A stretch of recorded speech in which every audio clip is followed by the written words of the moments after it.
Yo! What's up mga idol? So ngayon, panibagong tatuan at panibagong kagwapuan na naman tayo mga idol. So yun, kung makikita nyo, yung client natin is, ano yan mga idol, Indian national, no? So pero matagal na siya dito sa Cebu mga idol. So napakagaling nga magbisaya mga idol. Pero hindi siya marunong magtagalog, pero kung Bisaya marunong siya mga idol. So yun, syempre yung gusto niyang magawa gawin namin pala is mag-add kami ng tattoo sa bandang forearm. Yun, yung kadugtong sa kanyang arm sleeve mga idol para maging full sleeve. So syempre shout out pa din sa old artist niya. So tayo lang yung pinili niya para magdugtong sa sa kanyang braso para maging full sleeve, no?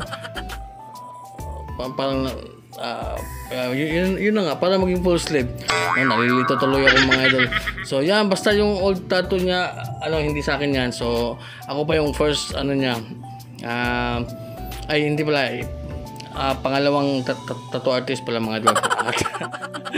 Nabubulol ako mga idol kasi wala pa tayong kain mga idol. So yeah mga idol, siyempre shout out nga pala ni Idol Sarab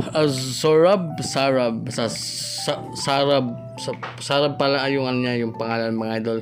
So syempre shoutout din sa nag-refer sa kanya para dito siya magparato sa akin. So shoutout ni Boss Jana. So yun yung pagkakakilala ko sa kanya, Boss Jana, may-ari ng gym dito sa sa pinakamalaking gym sa Kiyot mga idol. So shoutout Boss Idol Jana, salamat sa iyo.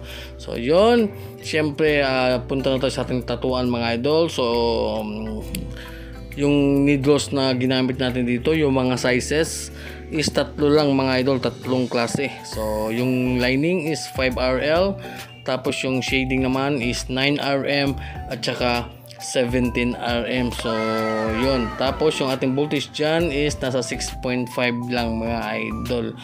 Tapos nga syempre ang nagandahan natin dito mga idol kasi nga napaka-chill lang talaga ni Idol, no? Talagang Indian na talaga siya. Napakalakas ng napakataas ng pain tolerance. So si Idol Sarab, no? So yun, ito nga pala yung aming final result. So after ng 5 hours. So 5 oras na tatuan mga idol. So eagle, no? Napakastig mga idol. So yun, talaga namang nasatisfy siya dyan. Sabi niya babalik pa daw siya sa next session para sa naman sa may forearm. So sa harap, sa may inner. Kasi auto yan mga idol. So yun na nga. So tapos na tayo.